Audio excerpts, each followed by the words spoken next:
आपने अपने सिर्फ रिश्ते इसलिए बर्बाद कर लिए क्योंकि आपको पिछलग्गू बनना ट्रंप का, क्योंकि आपकी जुबान नहीं खुलती ट्रंप के सामने। आपने ही हे इसी को विदेश नीति बना के रख दिया भारत का। एक सेकंड, तो जयशंकर जी ने बता तो दिया। अतुल भाई, आप ये बार बार जो सवाल उठा रहे हैं, आपने जयशंकर जी का बयान पूरा सुना नहीं क्या? मैंने मेन पॉइंट्स बताए, अभी सब तो बता दिया उन्होंने। अरे बाबा मानक जी, एक बात सुनिए। सुनिए, वो आए, उन्होंने कह दिया और चल दिए, हो गया खत्म। फिर विपक्ष की जरूरत क्या है? चला लो संसद आप ही, चर्चा नहीं होगी। वो आए, उन्होंने बता दिया, उसको आप सच मान लो, वो सही में किया है ये मान लो और चल दो। अरे ओम बिरला जी क्या करते हैं, देखो मैं एक्शन करके बताता हूं। जैसा ही सत्ता पक्ष ट्रेजरी बेंच की तरफ देखना है तो ऐसा ऐसा हंस के देखेंगे, ऐसा ऐसा हंस के, और जैसे ही अपोजिशन बेंच की तरफ देखेंगे बड़ी बड़ी आंखें निकाल के देखेंगे।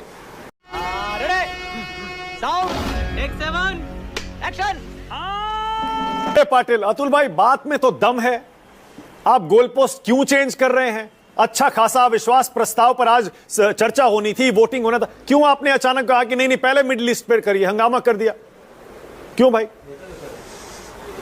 देखिए मानक जी, मेरा तो स्वभाव आपको पता है, जिस भाषा में आप सवाल करोगे उसी भाषा में जवाब मिलेगा। अब ये इतना बड़ा डॉक्टर है लेकिन इसको पता ही नहीं कि अंडा खाना, अंडा में सबसे ज्यादा प्रोटीन होता है, विटामिन ई होता है। अंडे खाते जाओ आलोक भाई, अंडा खाओगे दिमाग तेजी से चलेगा। और रही बात दूसरी, इमरजेंसी विषय होते हैं तो हम रेगुलर विषय को हटाकर उस विषय पर बात करते हैं। अगर दुनिया में क्राइसिस नहीं है, हमारे 1 करोड़ लोग मिडिल ईस्ट में नहीं है, हम पर हमारे वाटर्स में, इंडियन ओशन के वाटर्स में उन्होंने ईरानी जहाज को डुबो दिया जो हमारे साथ आया था फ्रेंडली इसमें, तो ये विषय अगर इंपॉर्टेंट नहीं है तो आपको सत्ता में रहने का कोई अधिकार नहीं है। अंडा खाया ही नहीं आपने, अंडा खाया नहीं तो दिमाग तेज नहीं हुआ, और दिमाग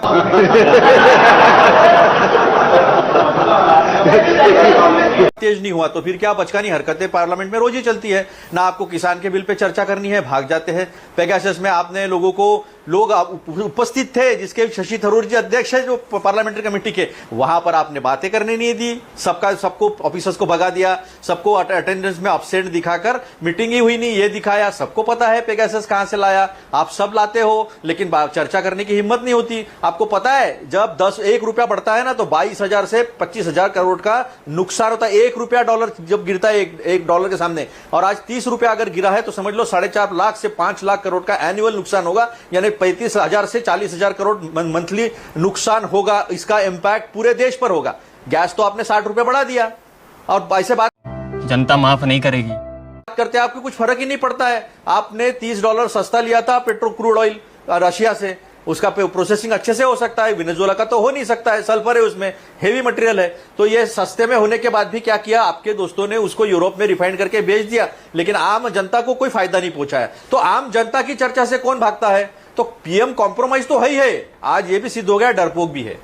अभी हम युद्ध में नहीं है लेकिन हमको नुकसान हो रहा है, लेकिन हम चर्चा करना नहीं चाहते, हमको चर्चा ही नहीं करना है। जली ना, तेरी भी जली ना। एक सेकंड, अरे 2 दिन रुक जाते, क्या हो जाता? 2 दिन पहले अविश्वास प्रस्ताव पर डिबेट कर लेते, युद्ध तो इतने हफ्तों से चल रहा है और अभी चलने वाला है। 2 दिन के बाद कर लेते युद्ध पर चर्चा, क्या हो गया? अड़ क्यों गए आप? मानक जी, ऐसा है कि चर्चा करने से भागने वाले कितने विषयों से भागे हैं। 12 मिनट में किसान का बिल जो है वो पास किया और वापस भी लिया तो 12 मिनट में वापस में लिया।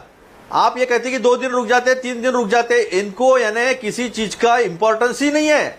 हम कहेंगे वो सही।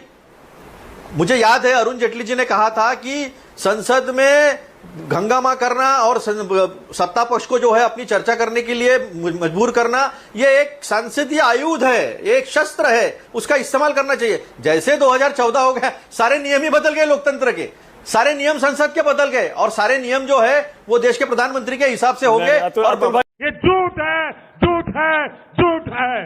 एक सेकंड, वो प्रकाश तो होगा ना। एक सेकंड, मैंने मान लिया, सुनिए ना, मैं बताता हूं ना चर्चा क्या करनी है, बताता हूं।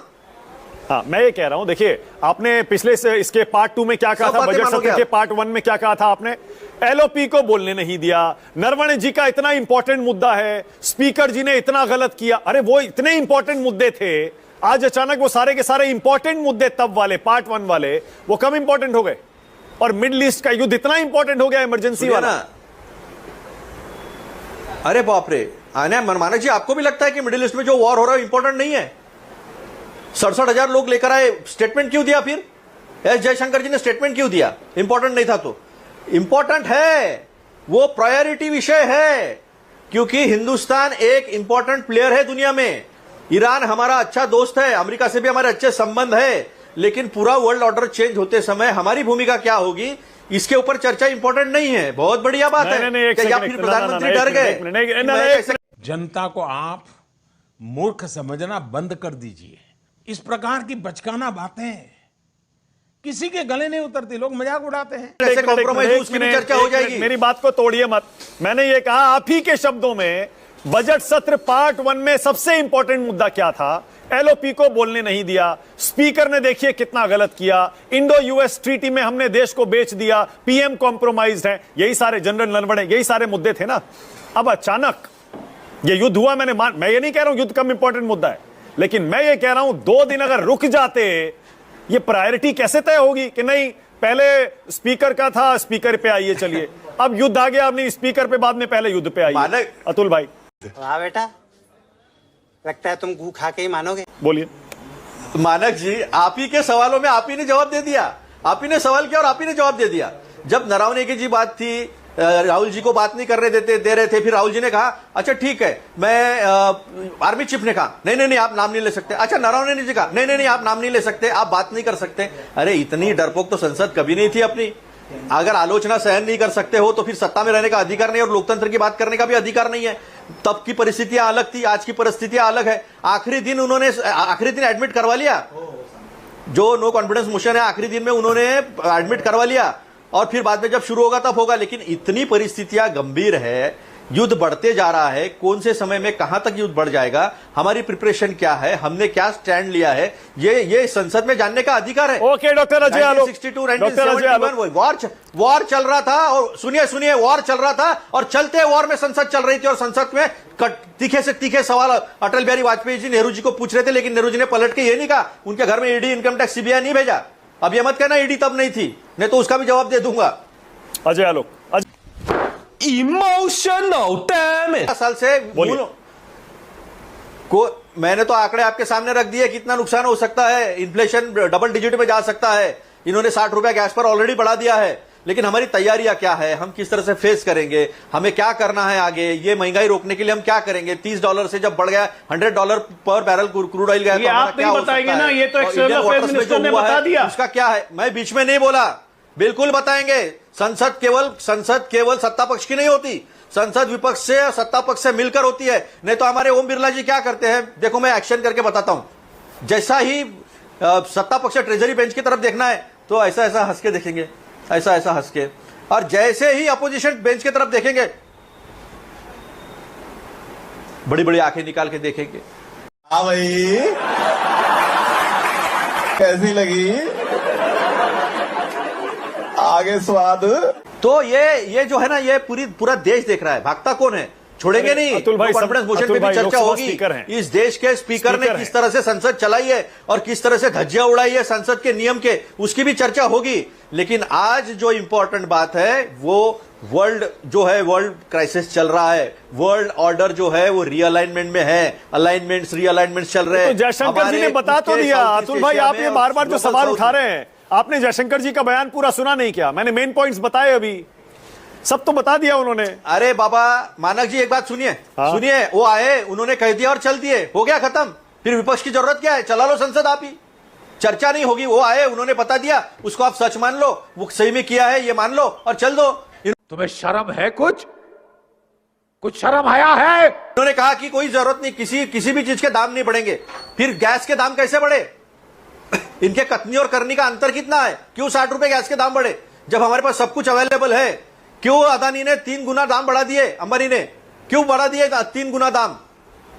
इनके कथनी और करनी का इतना बड़ा अंतर है। अनुराग ढांडा, से बढ़िया अनुराग ढांडा है, करो ना चर्चा। हाँ, अनुराग ढांडा, कांग्रेस की मांग में दम है?